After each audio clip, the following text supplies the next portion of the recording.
ஷாம்புவை நம்ம எப்படி வந்து தேர்ந்தெடுக்கணும்? இது நல்ல கேள்வி இது. இப்போ நீங்க அதே மாதிரி தான் அந்த லிட்மஸ் பேப்பர் வச்சு அந்த pH வந்து 7க்கு கீழே இருக்கணும். ஹேருக்கும் சரி ஸ்கின்னுக்கும் சரி. ஓகே. அது இருந்தாலே it is a good shampoo, good soap. அதுல என்னென்ன இன்கிரீடியன்ஸ்லாம் நம்ம இருக்க கூடாது ஷாம்புல? ஷாம்பூல மோஸ்ட்லி வந்து இந்த sodium lauryl sulphate, ammonium lauryl sulphate இது வச்சிருப்பாங்க. இதை வந்து இதை இருக்கக்கூடாதுன்னு நிறைய பேர் வந்து அதுல வந்து கேன்சர் வரும்லாம் சொல்றாங்க. அதெல்லாம் பொய். அதெல்லாம் எவ்வளவோ ரிசர்ச் பண்ணிட்டாங்க. அதனால கேன்சர்லாம் வர்றது கிடையாது.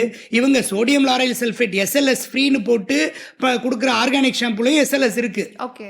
சும்மா ஆர்கானிக்கை விற்கிறதுக்காக இப்படி பண்றது இவனுங்க. ஏன்னா ஒரே பேரை சொல்லி வித்தா ஜனங்க வாங்க மாட்டாங்கன்னு பேரை மாத்திட்டே இருப்பானுங்க காஸ்மெட்டிக் இண்டஸ்ட்ரியில.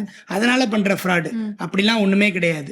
நீங்க எல்லா ஷாம்பூலையும் இருக்கிற most of ingredients are safe. அது ஷாம்பூல இப்ப சில பேர் வந்து டை பேஸ்ட் ஷாம்பூ இருக்கு. இப்ப சில இதெல்லாம் நான் அந்த நேம்ஸ் எல்லாம் மென்ஷன் பண்ண விரும்பல. மிகப்பெரிய ஃப்ராடுலன்ட் கம்பெனி. அவங்க வந்து இப்ப ஷாம்பு போட்டாலே முடிக்கு பிளாக் ஆயிடும் அப்படின்னு ஒண்ணு இருக்கு. அத என்னமோ கேர் பண்றேன்னு. சோ அந்த அந்த டை பேஸ்ட் ஷாம்பு யூஸ் பண்ணக்கூடாது. சோ அந்த ஷாம்பு இன்கிரீடியன்ட்ல சிலமே இது இருக்கும், PPD இருக்கும்.